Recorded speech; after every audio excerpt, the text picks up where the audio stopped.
very much likes going to a certain restaurant, chicken restaurant, South African owned, you probably know which one I mean. And you think, well, it's not a problem, why would that be a problem? Well, she's vegetarian, but she seems obsessed with this particular chicken restaurant. And one time I was with her, and she'd forgotten her loyalty card. And I thought, well, you don't really need it. But she was obsessed with this loyalty card. And I thought, this isn't about getting a free meal if you're a vegetarian. You've got something else going on here. You're working on some other plan. And I wrote this about it. As I wandered down Lewisham High Street to the junction with the Lehigh Road, I felt a familiar stirring in my belly and my pace of walking slowed. Through the friendly doors I stared to where that chicken is prepared. I had spent many happy hours in that house of peri-peri, with Londoners of every stripe all sat contented, joyful, merry.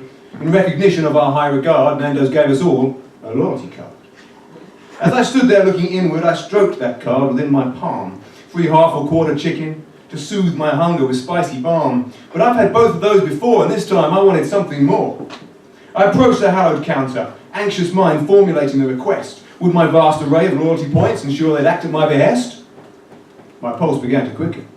I asked for the whole chicken. Certainly, sir, that we can give you. A whole chicken is on its way. We appreciate your loyalty to us. Can we get something else for you today? Yes, I would like some fries, but that is not the nature of my prize. My loyalty card says I'm owed a whole chicken, and that is exactly what I claim. But I want one without spicy marinade, not roasted over coal-fueled flames. Yes, I want some chicken thighs, but I want my chicken alive. You see, last night I had a vision of just how many chickens I had eaten, and they were tasty, oh so tasty, that my carnivorous will began to weaken. They pecked and pecked around my head, and they are still pecking inside my head. I do not threaten this your business, I remain a fervent Nando's fan, but I wish to play a part in changing the relationship between chicken and man. I have decided to change tack, and to chicken kind, give something back. So I hereby claim my chicken, not a half or quarter if you please. I'll give it grass to eat, ground to peck, and fresh English air for it to breathe. I will keep it on the bone, and I will leave all of its bones alone. There was stunned silence in the restaurant, and anxious phone calls to head office. But I had read all of the small print, and I was no legal Nando's novice. I requested one whole bird, because that was what I deserved. But I don't have any live chickens, said at last the server in dismay. No one's ever asked for this, but we will your loyalty card obey. I said that I would wait, and we penciled in a date. The next week I walked down Lewisham High Street to the junction with the Lehigh Road. I walked through the chicken shop portals and walked out with the usual load. I had a chicken and 2 sides, but with its sides on its sides and its insides inside. What is the moral of this tale? I don't know if there's one to share. I just hope that of this new option you are now all aware. Make sure you don't discard your Nando's loyalty card. When it's full without delay, shout hooray, because today's the day to claim your very own poulet.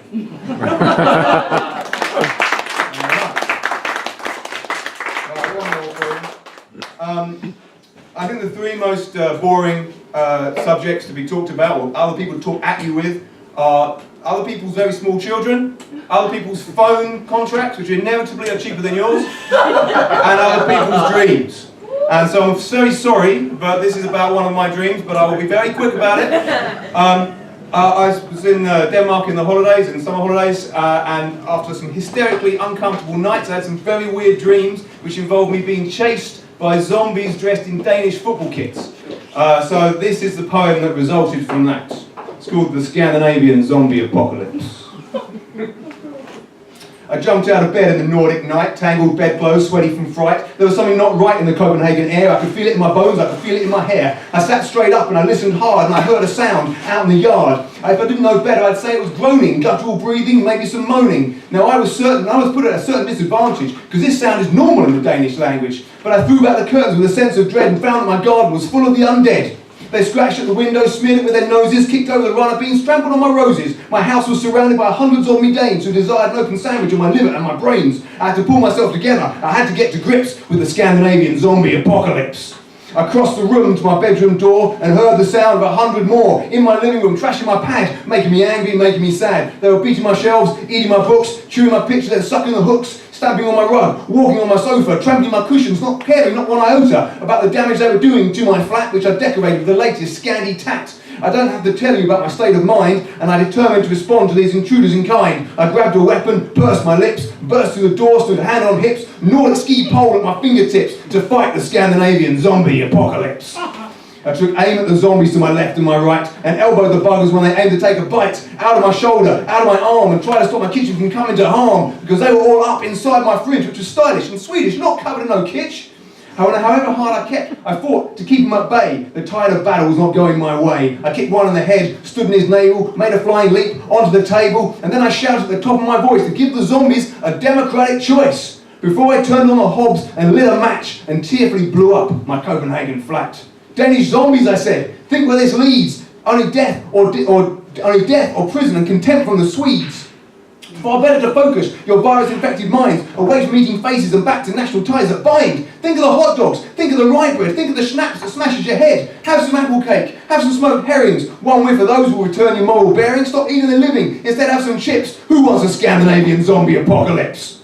I stood with my pole, ready to fight, and a box of matches I was poised to light, and I saw the zombies as one stop and pause in the midst of destroying my flat with their jaws. It seemed that despite their zombie condition, my speech had awakened their Scandinavian traditions, and they all tied it up and sat down on the rug and passed out between them the coffee mugs, cinnamon buns and pastries served around, and from a drawer a nice candle was found.